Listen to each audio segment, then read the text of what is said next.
Hello and welcome to Access Sportsnet Lakers. I'm your host, Allie Clifton. Oh, do we have a show for you? Christopher McGee, the Hall of Famer, big game, James Worthy. Yes, it is still the offseason. There is not a game tonight. Really hard for me not to jump right in there. Go. No, you did great. Oh, thanks. I've gotten 2 compliments. Taped the Lake Show podcast earlier today, so look out for that one tomorrow. Yeah. 2 compliments from you. And big game here. I feel like I compliment you once a day when I see you. Okay. Yep. Big game. What's up, buddy? You know, walking down the hall. How are you? Walking down the hall earlier today, I heard your voice, and as I said on the podcast, which people will listen to, felt like home, buddy. Just was nice to hear it. I haven't seen you in a while. Miss you guys, man. Great, this is it's my family, and it got cut short. Usually when you're working in May, it means we're playing in May. That's what I was gonna say. In May. It was odd driving here, like, oh, what am I going to talk about? I don't know. But here we are, nevertheless. What are we going to talk? What are the fine things to talk about? We've got plenty to talk about. Don't say that. All right. With that said, we get things started with the latest on Russell Westbrook. That's it right Friend there. of the show, Dan Wojcicki of the LA Times, reporting that he has spoken to more than a handful of executives about Russell Westbrook, and he added that there's really no clarity in what the Lakers are going to do with Russ, and that moving him would require sacrificing at least one future first-round pick. So, big game, you're up first. He said we go to big game first on all of these. Lakers unsure if they're going to move him or not just yet. I ask you, if they move him, they'd have to attach a draft pick, obviously, keeping that in mind. So is the Westbrook problem kind of something we all think about internally big enough that you kind of mess with the future? Or you think maybe something that they're able to pat down and figure out, if you will? Kind of that nearsighted, far-sighted approach when you look at it.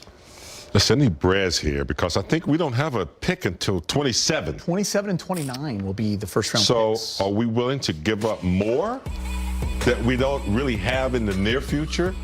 I don't think so. I think the Lakers have put themselves in a position where they're going to be forced to build something. I think they're going to have to deal with what they have right now.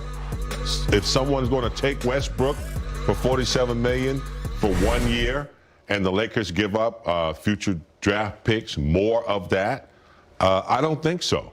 I like your answer in the podcast. I'm sure you're going to give it to us again, but it's just time for this team to come together as a team. They've been talking to coaches about what would you do with Westbrook. Those are legitimate questions. But it's just going to be a meeting of the minds of these players once they get the new coach's direction, and they're going to have to make up their mind whether they want to do it or not. And there's going to have to be some sacrifices made. Going to hurt a little bit. Some egos are going to be hurt a little bit. But unless some real clarity comes to this team, and guys are willing to look in the mirror and say, man, Westbrook, maybe I should come off the bench. I don't think he's going to do that. That's an ego that you just can't get to for a player of his caliber.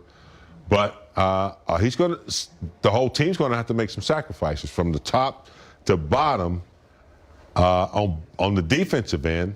I'm still don't know. I'm unsure. I'm unsure. They got to show me that it can be done, because I don't see big changes. I'm unsure on a couple of levels as well. I'm glad you said that. It's funny, Dan Wojcicki, who talked to a number of executives around the league, no one really knows what the Lakers or Russ want to happen. We can only go off of our experience from watching every game for this entire year. And bottom line, it didn't work for either side. But the reality is, he makes $47 million. There is a good chance he's going to be in a Laker uniform. So you have to make it work. But if you're asking me, a person who's been a Laker fan for my entire life, I'm here for the long term. So I don't want to mortgage the future, if that makes sense, Allie. I don't want to attach those future draft picks because we've already given up a lot of the future to try to win now. And they did in 2020. I just don't know if it's worth it to be honest with you. Is there enough? Could you get enough back to say we now have a winning team because we made that trade and we gave up 2027? And I know there's another side of the argument that says, who cares about 2027? Well, we do. And I think a lot of that comes into play because of your leading star in LeBron James. But the fact of the matter is, you also have to recognize where he is at in his career and where that will ultimately land. You mentioned the word sacrifice, and I know that you can sacrifice in a variety of ways, but that is ultimately the big part here, because when it comes to winning, that is key. So say Russ is back, the big three, as we know, just 21 games played amongst the three of them a season ago. To make this work, what will they have to do? Do you believe they can build a roster around it enough to make a difference to put them in a position to win? Well, in the latter part of the season, I liked what I was seeing and some of the younger guys mixing with, LeBron and some of the veteran players. Gabriel, Monk, I don't know if we're going to get him back. Reeves, we had some energy. And so it's going to take energy like we see with other teams who are producing. They don't just rely on one or two players and they play defense.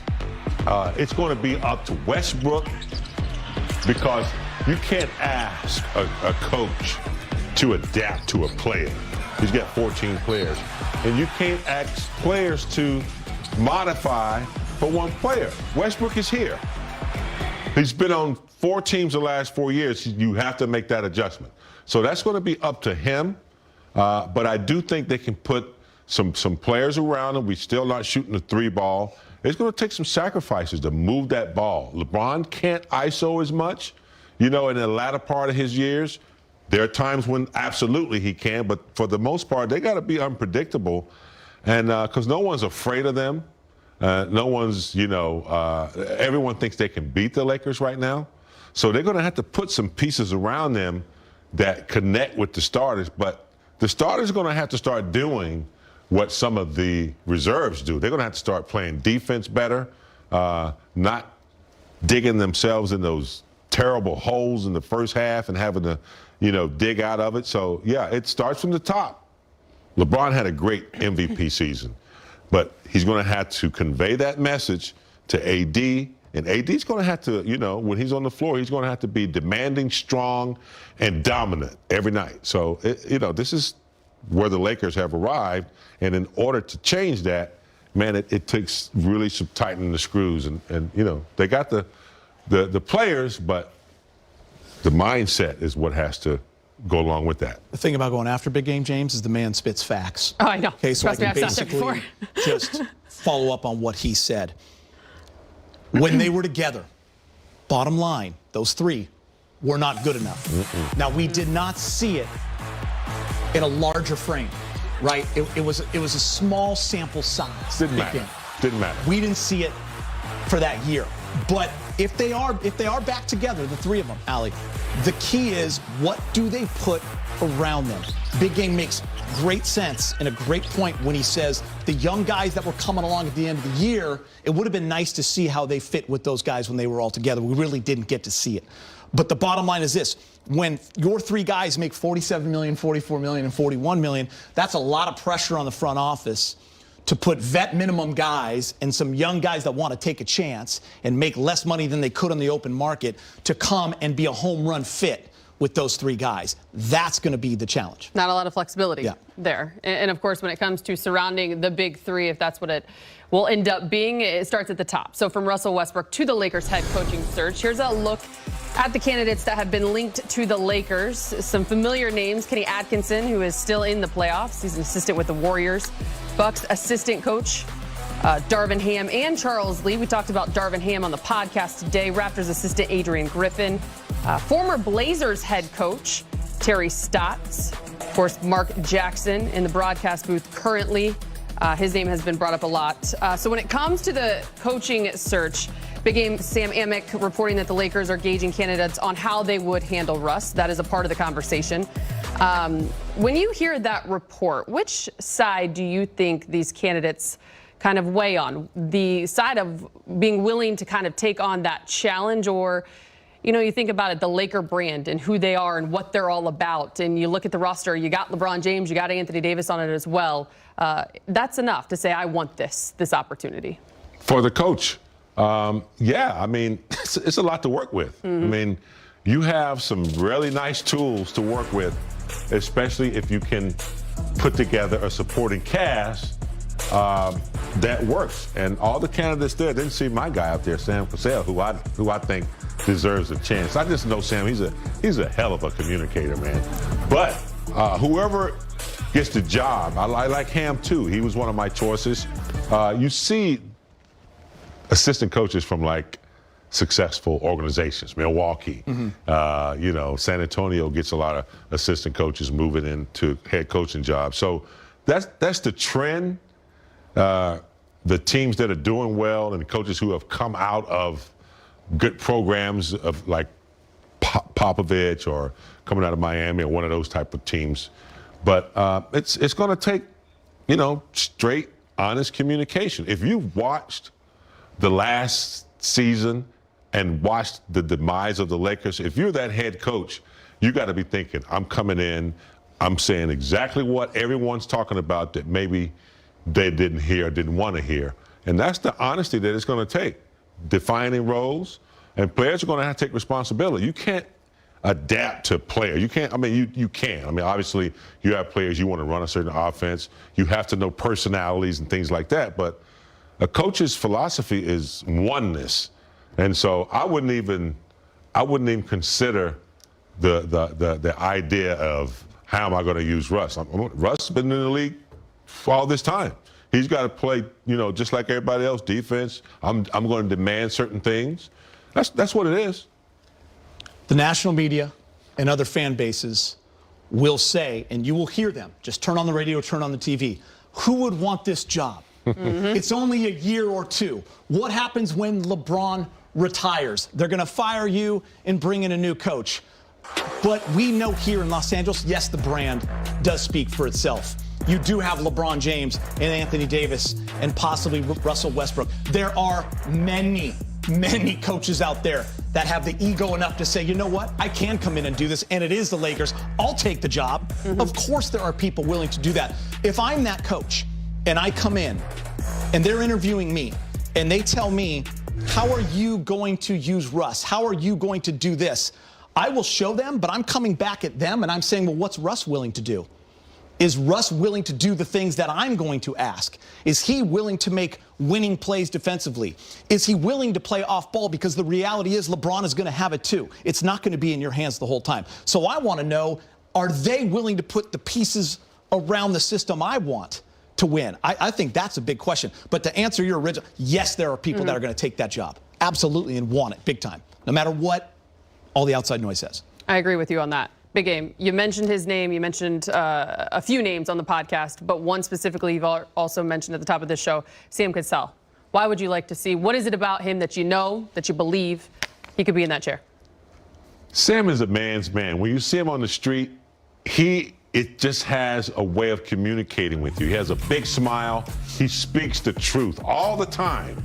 And he's a guy that, you know, I look at Sam like, you know, there could be somebody on fire right there and everyone's circling around, you know, watching. But Sam's the type of guy, he'll get in there with you. And, you know, he's a great communicator. He's honest. He's been sitting on the bench with a really good coach in Doc Rivers. He's been a voice. I like him. I used to see him when he lived in Marina Del Rey. He's smart. He's young. He's been sitting. And there's been some coaches that have, you know, hadn't had the experience that he's had that have gotten a job as a head coach. I think, you know, he would be perfect. He lived in this city. He knows the Lakers very well. He's my pick. I love Ham. Some of the other ones have been, you know, through the system already. I wouldn't mind if he had a shot. I don't know if that's going to happen, but I wouldn't mind. I'm with you. I don't care if he's ever been a head coach. Ty Lue, when he got the job in Cleveland, had never been a head coach. Eric Spoelstra in Miami. Pat Riley for the Los Angeles Lakers. There are plenty over history. You need an opportunity at some point. For me, it comes down to a guy that has a belief in himself and is not afraid to stand on his own two legs and tell superstars, hey, here's what I need from you, and for those guys to respect it and listen. If that guy has that ability, they know the game, right? And he can manage people, and he's a great communicator, then I'm okay taking someone outside the box that has never sat in that seat before. It's not the first time we've heard of Sam Cassell's name when it comes to that head coaching chair. It's a great name. He's a good man. He knows what he's doing. And I'm telling you, guys, we're buying to him. He's just one of the guys. You know, he just talks straight talk, and he'll tell them what they need to hear, and they won't be able to deny it. That's just what they need. It can't get any. I mean, I hope it can't get any worse. So whoever's coming as a coach has to be excited.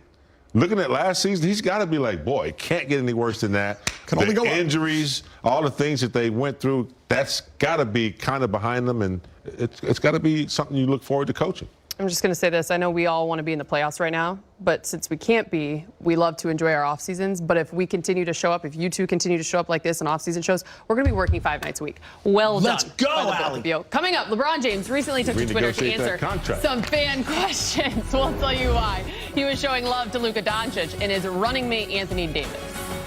But first, a look back at fashion-forward moments from Russell Westbrook.